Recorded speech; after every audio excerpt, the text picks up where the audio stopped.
carry your shit on your shoulder. When he comes, he can help you carry the weight, or you can lock arms while he carries his and you carry yours. You should be able to carry your own. That's the goal, at least for me, is that if we separate, nothing changes.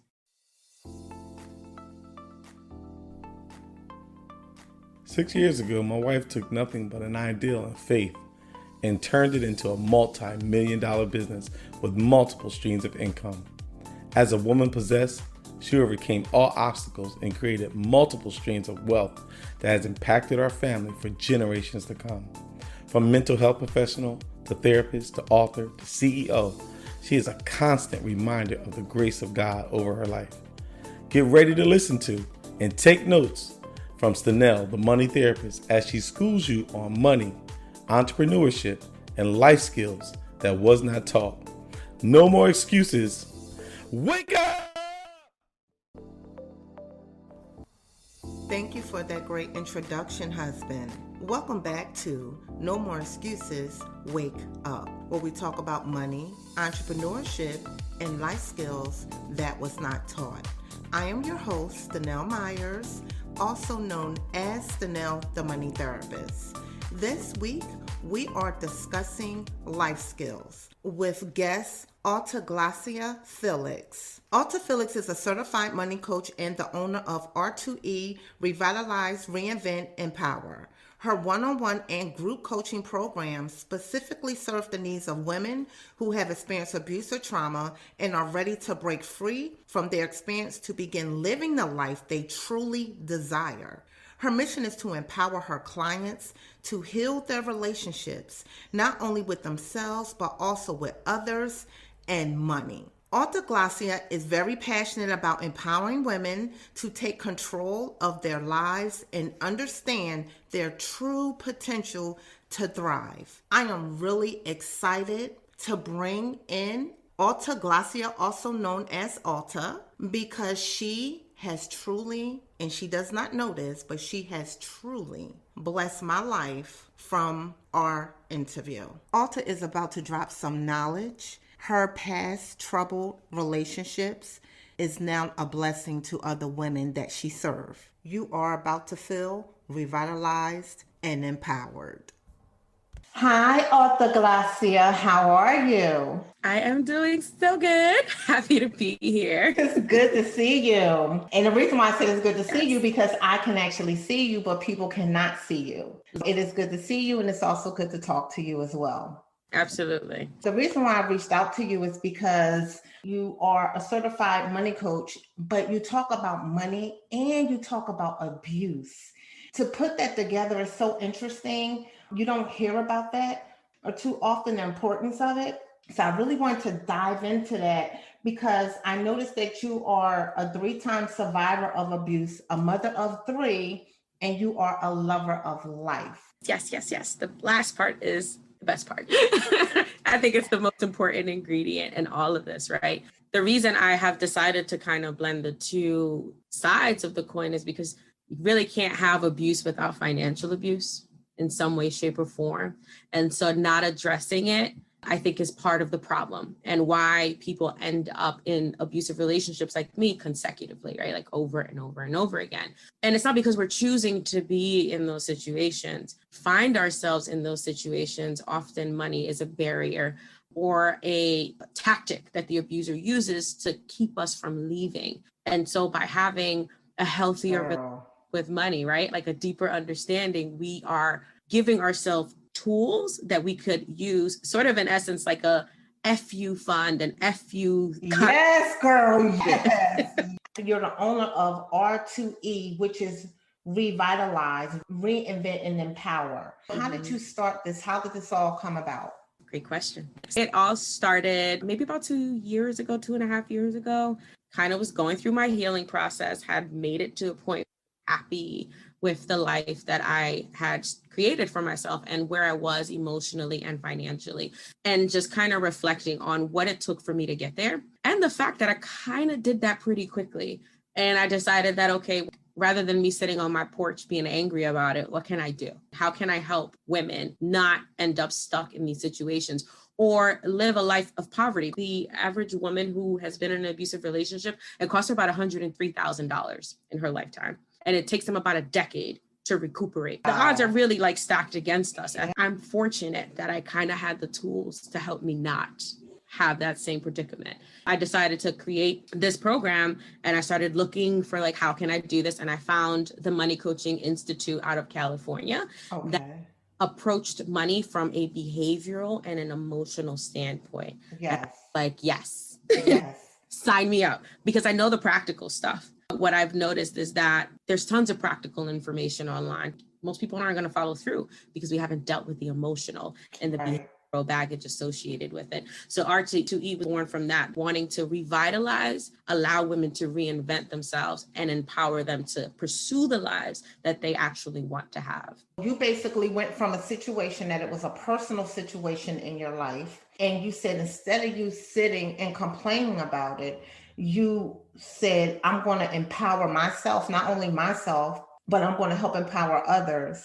Mm-hmm. How did you find out about this training? So I started looking into life coaching, because initially it was like, I want to be a life coach. Like, I want to help people. But while looking into that, I found an article by a man named Garrett Philbin, who's an amazing financial coach. And I was like, oh, well, that lines up with my profession. I've been in the financial profession for quite some time. This kind of sounds like it fit. And then when I joined his Facebook community, he had other trainers and people that have their courses in there. And that's how I found Deborah Price, and her program was in that community. And it just made sense to me, because since life coaching really is what I wanted to do, and then me having just the practical, I had all this practical background already, so I didn't feel like I needed to go back into that.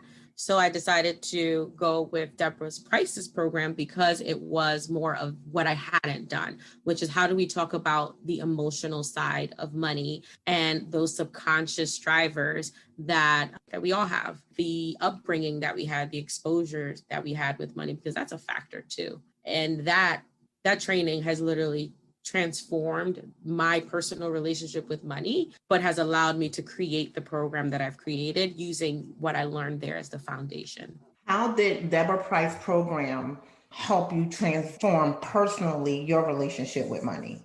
It brought it to the forefront. It brought it to the front. So rather than me, like, again, I had the practical side down, right? So I know how to budget. I have all my systems in place. Like, I have all of that together. But what I wasn't realizing was when I was making emotional purchases. To do her program, I had to readjust my spending, because in the way that I was spending my money, I couldn't afford it. And so initially I was just like, oh, I can't afford it. And I was really mad because I really wanted to do You couldn't afford her program because of your spend. Oh, because of my spending, because I love to go out to eat. That is a weakness of mine. And I was spending $200 a week on lunch, like just going out to lunch. Favorite restaurant that I had. And it's still my favorite restaurant. In me needing to figure out how I was going to pay for this program, I was already doing the work that she was getting ready to teach me how to do. So what I did was I limited myself. I said, okay, I can't go 4 or 5 days a week to this amazing Japanese restaurant. I can't do it anymore, but I can go once a week. Realistically, I can go once a week and then use the difference to pay for the program. And there would be no hiccup in my life. Like, that's right. Anything else, I can adjust that. And what that did in retrospect was I was money coaching myself already. Yes. To have what you want, but how do you have what you want without it getting in the way of the other things that you want? Let me touch on a couple things. So you were basically coaching yourself, because a lot of times it always starts with us first. How long have you been certified? Since 2019, April. Okay, so almost 2 years. So 2 years. Congratulations to you. So my question to you is, are you still eating out those times a week? No. Okay, so you transformed your mind and you continued that. This is a key point. But your mind transformed because that's what was needed for you. Right. And then at the end, I remember just telling myself, the first month was really hard. It was like, okay, we're doing this. And then by the third month, I wasn't even thinking about it anymore. I was like, okay, this program is almost over. And I've been able to pay this and still enjoy my life. So I'm just going to start saving it. So rather than spending that amount of money, I'm just going to start chucking it into a savings account and let that build, since I'm not going to miss it anyways. Right? You know what? And it sounds so simple by you saying it. Doesn't it sound so simple? It really do. And then if we can help people just start off with something so small as that, but it all goes back to digging into yourself like that. A lot of people that I talk to say, well, I enjoy this. This is what I enjoy doing. I want to do this. So they almost kind of self-sabotage to continue to do it. Did you notice that? Absolutely. 1000%. Because it's emotional. Like I said, like it's emotional response, and we justify it. I could have justified, I don't want to cook lunch, so I go out to eat, right? Like I could have justified it. I don't want to have to carry the extra baggage. I don't want to have to Uber because, like, all these excuses I could have came up with, I could have gotten in the way of that. But that awareness of knowing what is actually in alignment with where I want to be in my life. Yes. How can I align my spending in a way that moves me in that direction and not away from that direction? Yes. And having that mindset and being in the program was really helpful. In order to get started, we had to like coach ourselves through the process, and then coach for other people and go through the whole, her reviewing the work that we were doing and making sure that we were doing it correctly. So it was like real hands-on practice, but the shift within ourselves was just, to me, priceless. So how do you, now that you help other women, what is some of the feedback that you get from the women that you help? Clarity is one of the biggest ones that I hear. Feeling more relaxed, not as anxious. The one that makes me dance the most is that they are consciously spending their money. I really try to drive home that managing your finances doesn't mean that you can't spend your money. That's right. That you intentionally spend your money. Absolutely. Them feeling that clarity that I can buy that, $3,000 or $4,000 thing that I want to buy. And yes, I'm going to put it on my credit card, but I have a plan to pay that. And this is how this is going to work. And I've done the research, and it's actually cheaper for me to do it this way than to do it that way. That's all I'm trying to teach. Right. So you're basically trying to teach them actually to make a plan for it. Financially, do they have to be financially set to plan for it, or have certain things paid off to plan for it? How do you teach them? My program is structured. Week to week, it's structured, but the context is fluid. And that's what allows me to make it an individual program per person that goes through it. But in essence and in overall, it's really about, so I don't work with women who are in crisis. Okay.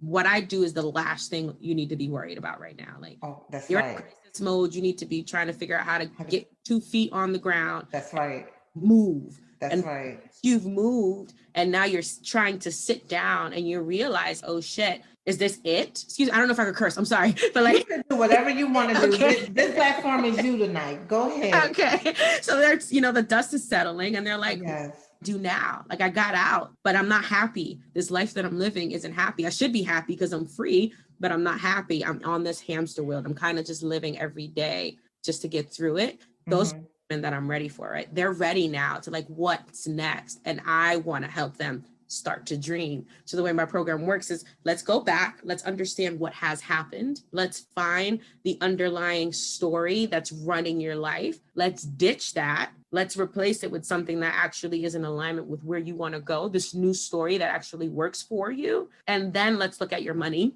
and let's see how we can make this sucker work. Okay. Basically, you start taking off the layers. What is valid? What is so important right now? Eventually, you're going to get to the money part. Let's shed the stress. Yes, I love it. Trauma. Let's get rid of that, right? Let's acknowledge it, that we can get rid of it. Let's acknowledge it. And the reason why I love this. Like this, let me tell you, my job is so cool because I get to meet so many people. But let me tell you why I love this, because I used to work in a safe house, and I was the director of a safe house. And the women that were abused, I was in charge of the entire home, and I was 24 hours on call. I was actually in charge of the women that would come in, and they would have to go through me to be able to get in this particular safe house. And we also had counseling right there. So I did counseling, but I also supervised my staff as far as with the counseling. And one of the things that is never touched, I've never really heard about it, honestly. And when I was doing it, was the financial piece. How are you going to be able to sustain? Because they were like connected to social services. That's how they came in. It was a referral. They were connected through social services, but that financial piece. And right now, my actual mentor, she ended up opening up 10 years later, the same safe house, the same exact one that I was in. And now I am going to be able to help those women and bring in my part of the finances and the mental health, because I matriculated through the years. This is a blessing, honestly, for women, because they don't have that knowledge or the tools. And what you're doing is you're giving them the tools. Right. And the way that I say it is, I don't want to work with you on the same problem. That's my mission. I want to help you get through this, but I'm going to give you the tools on how we help you get through this, so that if any of this comes up again, you have the tools. You don't have to call me again. That's my job. We can continue working, right? So like, we can continue working on anything new that comes up. But my mission with my program is to get you to the point where you're confident with managing your money, that you've established a way to either get out of debt or build your credit, because credit is so freaking important. No longer held by this story of trauma. Walk into a new relationship and know what your boundaries are, know what's important to you, what's not important to you, and know when to leave. Sometimes we get stuck. And I don't want that, right? I don't want that. But I already have clients, I have clients that work with me beyond my program. And it's just because of the support that I'm able to give, the insight, the safe space. I really honor the safe space. So people can't see it. They trust you. Right. Yeah. People that are going to listen to this can't see this circle behind me, right? But this vision of this circle is holding a sacred space for women to come in. I like that. Right? So having it there is that, and it's bright, and I put a lot of love into it because I want that energy to come through. And so when you are able to help them develop a safe space, then they can just pour out. Oh my goodness. We go deep. I'm sure you do. I'm sure you do. Sometimes, and I've been looking at your page, you're a woman of faith. Yes. It's okay for me to say sometimes God put us through things and we don't even know that we're going through it for a reason. You're blessing the women because you're able to help them because you've been through it. It's nothing like somebody that actually been through it, and you taught yourself the tools through the grace of God. Amen. That he put on your life. Amen. I'm super, super spiritual, but a woman of faith. I believe in God, right? I know, and the one thing that actually got me through a lot of it was me saying, I know I'm going through all this bullshit for a reason. There's no way through all this hell for absolutely no reason. But I'm like, I just don't know what that reason is yet. It's okay. I just need to get through. And I had spoke to someone, he's just they call him a shaman, like the modern day shaman. And what he does is he reads people, but in a way of telling them like what your life purpose is. And I had never met this man before. And I was like, oh, this is interesting. Let me see what he has to say. And he goes, your life purpose is to help people stop running away from their problems. And I was like, well, I'll be damned. Wow. So it confirmed why you were going through what you were going through. It just completely confirmed it for you. Wow. Right. In that moment, it was like, okay, I get it. And because that's how I healed. I kept going into these abusive relationships because I was running, right? Like I was running from one trauma saying, oh, I'm good. Everything's great. I'm moving on. Boom. Here's another BS. Right? Oh, go through that. Leave there. Oh, everything's great. Boom. I'm in another one. Wow. Running. And so the last time I left, I was like, okay, like this is it. Right. Like I'm not doing this anymore. Why is this happening to me? But not in a like pity, poor me like way, but like I don't understand what is the common denominator? What keeps happening that I'm not noticing, that I keep ending up with all these different men, right? But they're all pieces of shit. Right. Girl. So I can see, I wish y'all could see her face. I wrote a book called Who's Going to Pay the Mortgage? A Woman's Guide to Relationship Recovery. And I wrote it alongside with my cousin back in 2011. Wow. And one of my chapters was called it's literally the same box.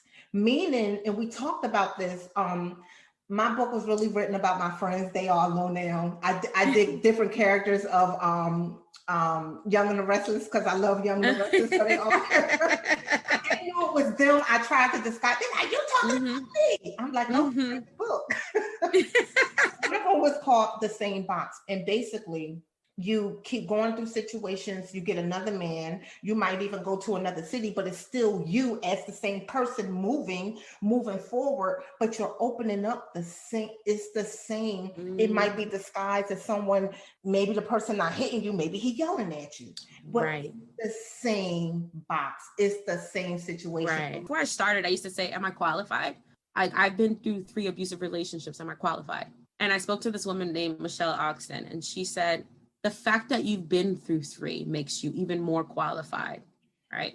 Because you've experienced all the different types. And I literally, like, I've had, oh my gosh, you know, emotional, psychological, I've even been stalked, physically stalked, chased down, like all types of ish that I've been through, right? But I've made it through, and I'm still happy, and I'm still a loving person, and I still, like, I have a super healthy relationship with my partner that I'm with now. wow. Nothing's perfect, but it's healthy. Right. We're not cursing each other out. We're not calling each other, you know, out of our names. We're supporting each other's individual ambitions, right? We have our collective goals and our individual goals. I can go do me, he can go do him, and we can come back together. There's no codependency.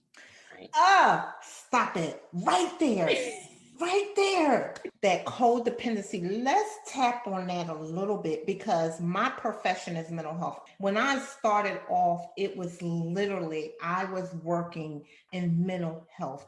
I seen everything from bipolar, schizophrenia, been attacked, everything. So that codependency is so key, because I remember somebody said to me, and it was a guy, and he said to me, I want to be in a situation with a woman to where when she say to me, I don't want you no more, that I can say, okay. Mm-hmm. And I remember him saying that. He said, and I want to be okay with that. He said, I don't want to be like questioning, well, why? Well, what did I do? Or he said, I just want to, we can just end it right there. He said, that's how strong I want to be. And I'm sitting back as his therapist, like, that's deep. But that's real, because that's what I have. And it's a beautiful space to be in. Nice. And it doesn't mean that it's not going to hurt, right? Because what he was saying, it's not that it's not going to hurt. Right. It's this, like, you're independent. You're an individual. Yes. How are you going to stand on your own 2 feet? You can't melting away into the relationship, right? If your entire world, life, and existence is this relationship. Yes. Factor in your life. It's an important thing that needs to be up there, which I'm still, like, as a business owner, learning how to manage the balance. But it's very important to me to value my family, value my partner, and value my individuality. Well, when I stopped running and started to look back, was that I was the common denominator. And one of the things that I kept doing was disappearing into that relationship, disappearing into the other person that I was with. Whatever they wanted or whatever they needed, I became, right? And that meant that if they were jealous with me socializing, well, I didn't. If they didn't want me away from the house for more than 5 hours, well, I was never away from the house for more than 5 hours. I just, like, disappeared. Okay, well, I'm not going to do that no more. So you became whatever they wanted you to be. Exactly. And I'm glad you said this, because my daughter's 21 and she's actually going through something that I see. And I said, you are your own individual. It's okay to break up. You're 21. See as many people as you want to see. I love that you just said that. It's okay, because I've seen that, you get so used to being with someone and for her to be so young. You always talking, you always on the phone, you always, and I'm like, both of y'all tired of each other, but nobody want to say it. And so you're used to something, and I'm sure you see this, the women you work with, they stay because they're used to it. I don't talk about it as often as I talk about how I had 3 babies by 3 different men. Always tell my story, but I never really shared the abuse part. And I don't know why. And I think probably because my abuse, I was fighting. Like, I wasn't the abused person and I'm sitting down crying. I'm the abused person, I'm sitting down, we fighting. You know what I'm saying? Like, so I never really thought, even when I came to interview you and I thought about the whole thing and how I was going to approach and have a conversation with you, I was like, Dad, like, I've been through a lot. I was on the opposite side, that you approach me, we're going toe to toe. That's still not healthy. And that's what some people think that, and I thought it was cool. You can't see my hands, but I'm raising it. It's not healthy, because just because I can go toe to toe with you, don't don't mean I should go to toe with you, because now you put me in a whole different state to where I can't be that precious flower that God created me to be. Right. Oh, I love that so much. Said that so much. That just literally I just felt that in my chest. Aww. Take that. The precious flower that God wanted you to be, because that right there is powerful, because that is exactly what we are intended to be. And that's exactly what these relationships don't allow us to be. So I completely resonate with what you just said. My first abusive relationship was from the age of 14 to 18. Oh my gosh. And during that time, I ended up getting sick with rheumatoid arthritis. I had severe depression. I lived on my young. Right? So really young. And I remember that initial, oh, he's teaching me how to fight. Oh, yeah. He's just making sure I'm on my P's and Q's. That was little old me. But then when I got sick and I couldn't defend myself, I feel like that's when it clicked in my head, like, no, this isn't healthy. Because taking advantage of the fact that I couldn't defend myself and became extremely abusive. I think by far that was probably the most abusive relationship I had ever been in. And I don't know if you've heard of statistics where they say if the guy chokes you, you're like 7 times more likely to be murdered by him. That was like a common occurrence in our fight. Wow, no, I never heard of that. Yeah, and it was a common occurrence. So by the grace of God, God got me out, because I remember sitting on the couch one day and just feeling like, the way that I can describe it to people is I felt like my soul was leaving my body, and that I could only feel it through my fingertips. Like my fingertips were the only things that had sensation left. And I remember just falling to my knees and just crying and praying to God, like with everything I had in me. If you just open the door, like I'm going to run and I'll never come back, but just open the door and let me get out. Oh my gosh. 3 months later, he went to jail for a crime he did not commit. What? And I was his witness. And I wrote the statement. I did everything I was supposed to try to help him get out. But when we went to court, the attorney was just like, oh no, her statement is invalid because she wasn't there from the very beginning. But I was there from like 2 minutes later once the cops started beating on him. He went to jail for something he didn't commit. And in that moment, I didn't realize it until like a month after he was in jail, because he would still call me and assault me over the phone, right? But I just so happened to have one day who saw it happening, and he like yanked the cord out of the wall. And I'm like, oh my God, you don't know what you just did. I'm losing my shit. And he just grabbed me by the shoulder and he's like, he's not here. Wow. Hurt you. That was the control. Wow. Yeah. Yep. In that moment, it was like, this is what I asked God for. And I ran. That was it. That was the end. You ran because it clicked. But you were so controlled, you didn't even know you had your moment to run. Wow, right. That's so powerful. Right. That's so powerful. And the person that told you your stories make you so much qualified. I took trauma training.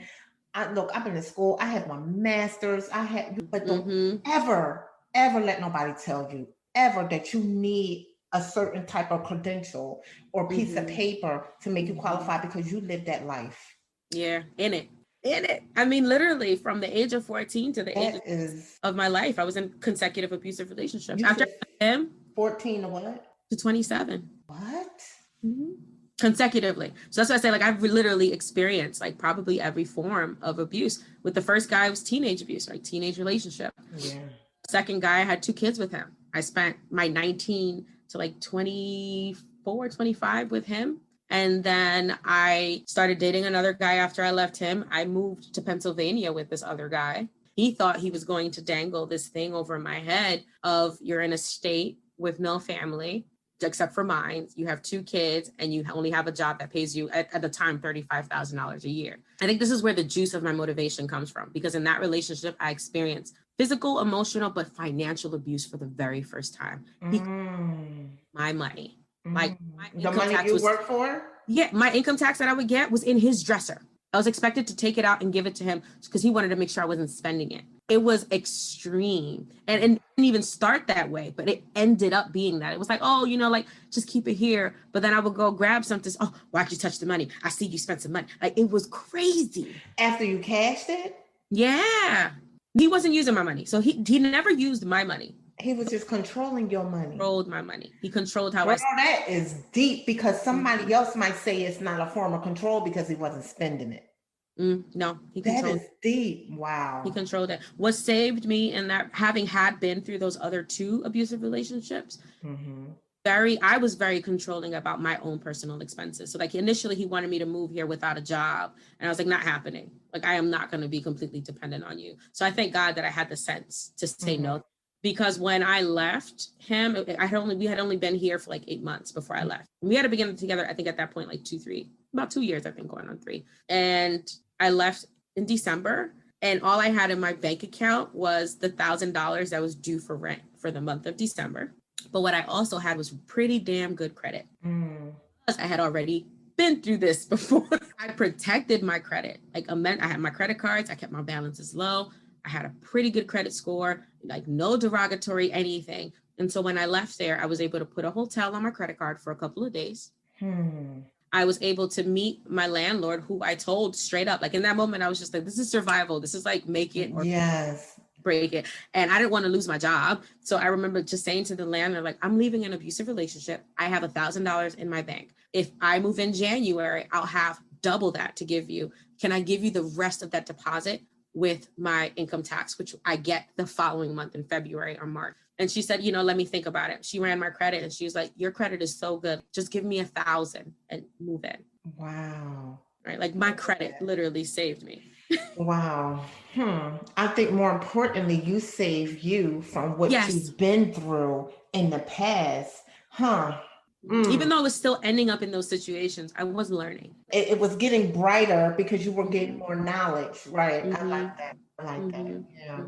But the healing came at the end. The healing came after, which is why I say I don't work with women in crisis mode, because in that moment I was in crisis mode. I was just trying to figure out how am I going to land on my children. But once that was over, which was about 3 to 6 months into it, then it was like, okay, now I can breathe. Now I can cry. Now I can go through the process of trying to figure out how am I going to make my life different moving forward. And what is the healing that I need to do? What is the work that I need to do to make sure that this doesn't happen to me again, just period. And I have succeeded. R2E is that I've succeeded. Let me teach you how. Nice. R2E means revitalize, reinvent, to empower. I like that. Yes. And that's where it comes from. Wow. I like that. Mental health is important. Abuse. And a lot of times we don't talk about that. And even myself being a therapist, I had to get therapy myself.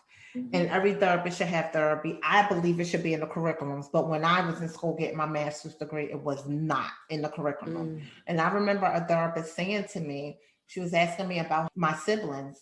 She said, the reason why you allow men to constantly, this revolving door, same thing as you, but you fight, like you're not going to hit me and I'm not hit you back, or you can't go to sleep. You think you, so me personally, I've never been physically hit or punched, but I have been grabbed and thrown and same thing, right?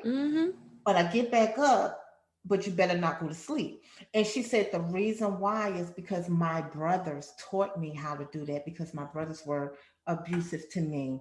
And they taught me how, painful. And they taught me how to accept it, and they taught me how to fight. Their thing was, you ain't gonna be no punk. Wow. And so by them telling me I'm not gonna be no punk, I had 3 older brothers. And so I'm trying to go down the street. You ain't going down the street grabbing me. You know what I mean? And so I took that. And then that's the same kind of men that I had. And normalized it. Yeah. And normalized it. That's part of, like, I can resonate with that. Well, my one brother really was big on teaching me how to fight. And so that's why initially with my first abuser, us fighting was just like, oh, we just fighting. Like, this is it. I mean, we used to fight. Like, there were times he beat me up and there were times I beat him up. The abuse got real when I couldn't fight no more. That's when it hit me like, hold up, wait a minute. We think this whole thing. You are funny. No, we're not making light of this, y'all, but it's funny. No, it's funny. Looking back at it, right? Like the way I was looking at things and the way I was thinking about it. But it's so true, because literally just accept whatever story is in here. We learn how we're going to be in the world by the time we're 12 years old. That's true. That's very true. Right. By the time you're 12, you've learned who you are and how you're going to be. Everything you experience in life just compounds and builds upon that foundation. Yes, it does. Yes, it does. So you find yourself repeating things. Yep. And it's true. It's I used to teach 7 different psychologies, and it's one of the psychologists, I forget his name, but it was called I think it's called a Casablanca or something like that, meaning that you're born in this world with a blank slate, completely blank slate. You don't know anything. You don't know racism. You don't know anger. You don't know nothing. But the world, society, our homes, whether we are being nurtured, it shape us into who we are as individuals. Yep. And that was my story. And I looked at men, I will fight you. But it's not healthy. It's not healthy at all. It's just not. That was something that I had to overcome. Like, that was a part of the healing that I had to do. Was I can't go around being confrontational with my partners if I want to have a healthy relationship. How can I have conversations with my partner about things that bother me in a way that is actually productive? We actually did a podcast interview together where we talked about a lot of the things that. Good, because I'm still working on that. Listen, Jesus. He will, like, if I'll send you the link to that one, because he broke it down and he said it exactly the way that it's been between me and him, where I will look at him and something might bother me and I will say, this is not your shit. This is my shit I need to go deal with. Nice. You were able to think about this. Right. Like, let me go think about this. Let me think this through, because if this is residual from my past that's influencing how I'm responding to you, it's not yours. I shouldn't be responding to you in that way, because that's helping us. So I need to go in the room and curse myself out and work through that. Right. And decide after the fact, is this your shit or is this my shit? I'm loving it. Like, if it's mine, it's not for you. I've never heard of that. I need to go. You taking ownership. Yes. Heard of that. I need to cuss myself. Girl, can you please keep being real? Can you please keep being real? Because man, it is so true. Wow. I like it. I mean, yeah, all those little things matter, and they together create the new, right? Like the new that you want. But it's an effort. It's not going to happen just because we want it to. And I think that's what I realized. I have to consciously become the woman that needs to exist to attract and have the relationship that I want to have. What does that mean? Like, what do I need to do? And that's self-searching. Exactly. I can't depend on him to make me feel like I'm sexy or happy or not bored. It's not his job to make me not feel bored. It's my job to figure out how not to be bored. All those little things that we don't think about, or at least we've been taught to really be so dependent on our significant others for everything that really is an internal responsibility. That's so true. It is so true, because my husband he's not with me right now. He went today to go see his mother. They're having an emergency with her. I had to drive, like, I'm so used to him driving me in so many different places. Like, I'm gonna be paying attention to, and I have to pay attention. And so that dependency, I depend on that because I'm so used to that. It might sound little, but no, for real, like, I'm really used to it. And that's what you were trying to teach women. Don't get used to this, because you need to learn how, like you said, land on your own 2 feet. Right. Yeah. You need to know like what it's like to carry the things on your shoulder, because you're capable. You are. You're capable. We are all capable. You should be able to carry your shit on your shoulder. When he comes, he can help you carry the weight, right? Or you can lock arms while he carries his and you carry yours. That's right. You should be able to carry your own. That's the goal, at least for me, is that if we separate, nothing changes. And you speaking of women that rely, honestly, let's real talk, that rely on whether they married or not, to pay the bills. Well, he got it. You know what I mean? And yeah, there's tons of and this is what I try to teach. What's going to happen when he's not there no more? If something happened, how are you going to continue? And we can take the abuse out of the equation. How are you going to continue to keep up what's going on? That's so common. It's a real problem that needs to be addressed. I blame that on society and TV and all of those things. I want to say one thing, because we haven't touched on this. And the reason I want to bring it up is because this is actually what's been true for some of my clients. Is they've had the perfect upbringing. They didn't see abuse. They weren't exposed to it. And yet they still ended up in abusive relationships. I feel like that makes them feel even more shameful. Wow, how me? And they make good money. Like they're established financially. they don't put the two and two together. Relationships are not just intimate. Friendships you had as a kid, the circles you were either allowed into or not allowed into, the way your parents treated you, did they allow you to speak? Did they provide for your needs, right? Did you feel like an outsider? So that when you got older, anyone who made you feel like an insider was someone you decided to give all yourself to because, oh my God. I'm in. Right? Exactly. I'm like, able to fit in. Absolutely. Exactly. Being aware that this whole thing, it just goes beyond. Like all of my clients go to therapy. And so I've had people like, oh, I have a therapist. Should I still work with you as a coach? And if you want to, yes, by all means, because I do certain things and the therapist does other things, and me and your therapist can work well together, right? Just like you, the coach, it's just the bridge. It's just the extra person here to be that sounding board, because therapists are bound by all these licenses, right? And all these rules. Yes. You cannot say and what you can and can't do. And as a coach, I'm only bound by ethics. Right. Absolutely. Right. And it's not even, honestly, it's not regulated at this point. So by us doing a training program or doing things like that, that's just us trying to really lead and move in a way where it's like a do no harm. So that's my core thing. But at the same time, I get to tell you, hey, this happened and this is why this is happening and this is what you need to do and this is how you need to do it and X, Y, and Z, because I'm not bound by the rules. And the only reason I know that is because I actually wanted to collaborate with an art therapist. I wanted to incorporate art therapy into my program, which I probably still will. But she made it clear. She's like, as an art therapist, there's very little that I can do. And she's like, you actually have the upper hand as a coach to what you can do. And so she recommended this other woman who's not licensed as an art therapist, but in essence does everything an art therapist does. Right. Oh, you're opening up these doors. Oh my gosh. I worked in so many different areas in life.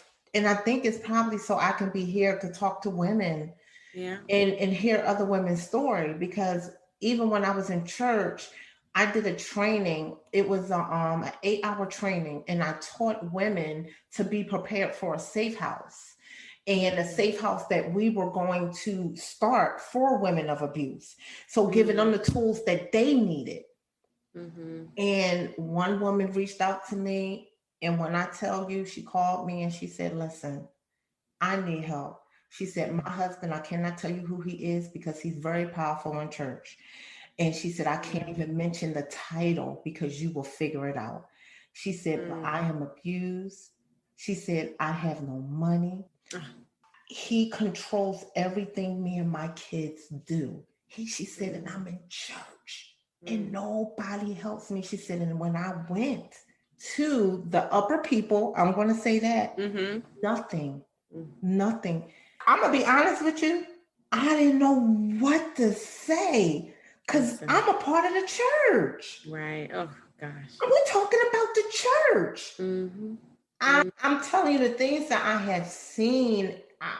It's a lot. It's unfortunate. It really is. It really, really is. I know who I help, but I have women who communicate or reach out to me who are still in abusive relationships or who have just gotten out. And I give them advice and consultation and support and sometimes just an ear, right, for them to vent to. But I always end those conversations with, you can still call me tomorrow if you choose not to leave or if you go back. I like that. Yes, I'm giving you my time. Yes, I'm giving you everything you can just take, implement, and be gone. But it's your choice. And I honor that. I honor that it's your choice. As much as I want you to leave right now. Been there. I already know it don't work that way. It don't work that way. I feel like in those situations, the only thing you can do is hold the space for them to try to figure that out, right? And be there when and if they choose to get out. It's just so crazy. Another demographic of women are women who are in the middle and upper class. Let me tell you this financial abuse that most people don't even recognize. You have a job, you make good money, and your significant other doesn't work, is fully financially dependent on you. Girl. Okay? Girl. Abuse, people. Girl. You can't even thrive. You're busting your behind and you can't go nowhere because he's spending the money. Yes. Right? Another one that I've heard is he has a job, you have a job, but he's always incurring debt. Right? So you pay it off. You pay it off. Yeah. You pay it off, like this little dance. And that's control. And it is control. And I help. It's weird because you never know you're in the ministry until you start seeing people that need your help. And I help people, me, myself and my husband, help people to stay married because of money, because it is. The way you stated that, oh my gosh, I ran into someone, it was completely just like you said it, taking the money, taking the credit cards, going and spending, not saying anything. And then the other person has to be able to come back and clean it up because it affects both parties. Right. And another thing that you touched on when you said that you have individuals that didn't see abuse at all in their life, that all comes from our parenting style. So I'm gonna put on my therapist hat real quick. That's the different parenting styles, because you know, depending on how you were parented, if you had a permissive parent, if you had a authoritative parent, depending on that particular style and how you were parenting has everything to do with what type of relationship you will be in, because you weren't giving certain tools. Right. And now here you are with all these different tools trying to help people, but you wasn't given tools. Because if you have a parent that just, let you do anything, you're going to go out in this world, and guess what's going to happen? You're not going to know what to do, because you can do anything, and you're not so true. Building the great relationships that you can. That goes along with not knowing how to cook, not knowing how to communicate with certain people. It's all relationships. You hit that nail right there. You hit it, because that is so true. Those tools, it comes from parenting. Yeah, your childhood. That's where it all begins. But that's the having to go back and recognize that. Like, you have to go back before you can move forward, especially if you haven't taken the time, to assess it. Because otherwise you don't know where things are coming. You don't know what's driving you, and you just end up doing things. I grew up seeing abuse. So to me, it really was, I remember saying, oh, I'm never going to be in an abusive relationship, but all of us ended up in abusive relationships. Wow. So that's why you said you're a 3-time survivor?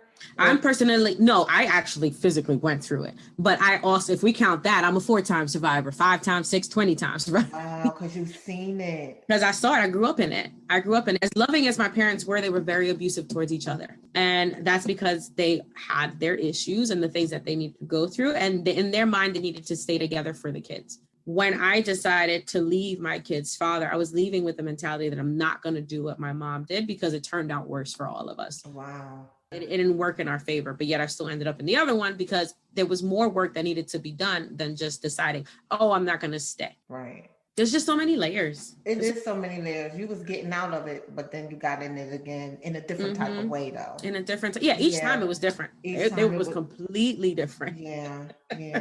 Wow. Completely different. Oh my goodness. Okay, so what are 3 things you want people to know about you? And you said that you are a 3-time survivor of abuse, a mother of 3, plus you said you're a lover of life, and you explain how much you are a lover of life. Can you expound on that lover of life a little bit for me? Yes, I am a lover of life. I've always been a lover of life, but I think I really tapped into it when I decided to, like I said, stop running and figure out what makes me happy, what brings me joy. So I like to garden, right? I love animals. I like to spend time outdoors. I like to be happy. So I don't dwell on, you'll rarely find me angry. Wow. I don't let it linger. So I'll get mad. I'll do whatever I need to do, and I'm over it. Like, I'm not going to hold a grudge. I'm not going to be mad at you 5 minutes later for something that I already got off my chest 5 minutes ago. Like, once it's off my chest, it's gone. Like, okay. It has to get off. Yeah. Like, we need to either we need to talk about it, because it's something we need to talk about. A lot of times it's redirecting and parenting the kids, right? To like figure out what they need to be doing instead of what they are doing. Other times it's just me and internal stuff. And if it's me and internal stuff, then I need to go argue with myself and figure it out. What I don't do is carry it, right? What I don't do is allow it to impact the way that I live my life on a day-to-day basis. I wake up, I want to be happy. I love that. That is good. I'm still learning that though, because I'll carry it. Yeah. It takes practice. Yeah. It takes practice. I would carry it. That's why I don't really talk about, even when I'm practicing and helping people, my thing is really about money and relationships, because I ain't even there yet. I'm not even going to tell you. It takes time. It takes time. It does. But that's the thing is I have been able to do this in such a short amount of time. Yeah. In such a short amount of time. And my boyfriend always jokes, he's like, it's like negativity doesn't stick to you. It just like rolls off your skin. That's the way because you survived. But you know why? Because you was in survival mode. In survival, I'm trying to, like, when I was in it, I wasn't happy.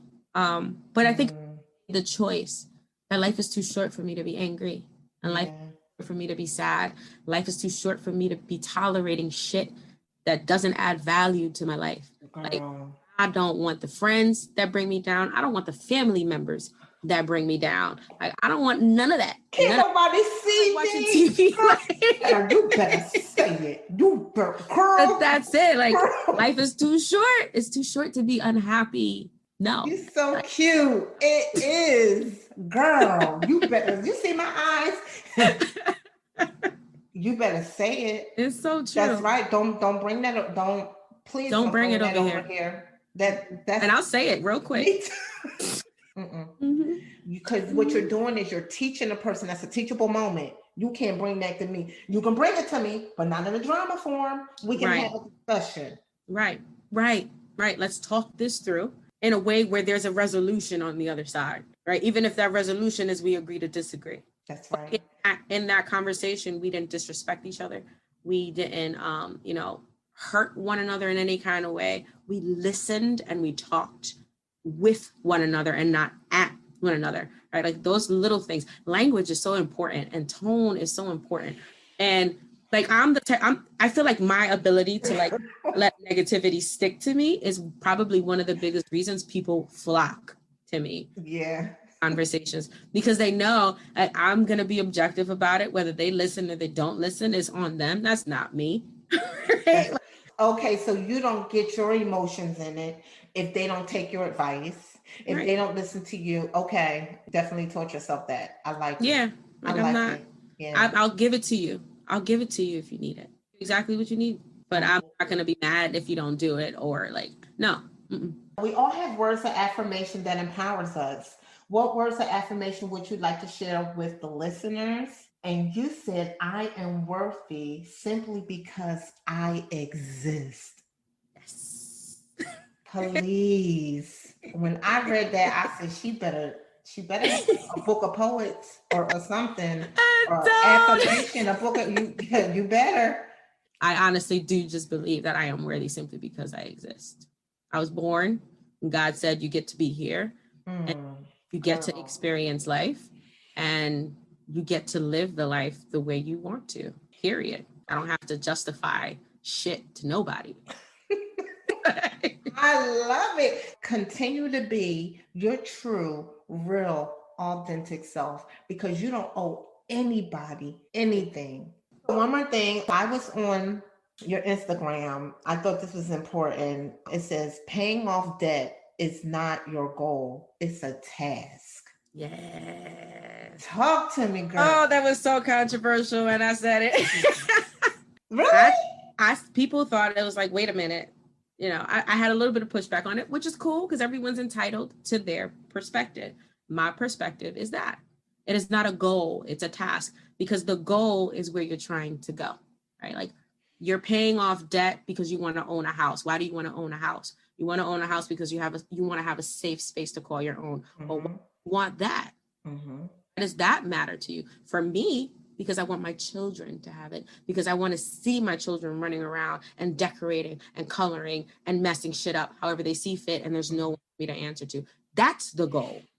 Everything else between where I'm at and getting to that point is a task that I need to check off the list to get to that actual goal. So that's the way that I see it. Girl, what you just did was, that's a treatment plan. And that's what I do. I started off doing treatment plans. I taught treatment planning because I used to do treatment plannings for all my clients that came. I've never heard that term before. This is great. It's a 3-month treatment. It would be 3 months. So every 3 months we would revisit. And when you talk about goal and task, that's all it is. It's a treatment plan. And so what I utilize in my coaching program, whether it's the one-on-one coaching or either it's for the entrepreneurs to help them build wealth, I do treatment planning. That's one of the things we don't even talk like the layers. One thing we're talking about is a treatment plan. You're going to see it's where you are, where you want to be, and how you're going to get there. Right. That's what you just said. Right. In a nutshell. Right. And everything in between are tasks. Everything in between. Because where you want to get there is the goal, right?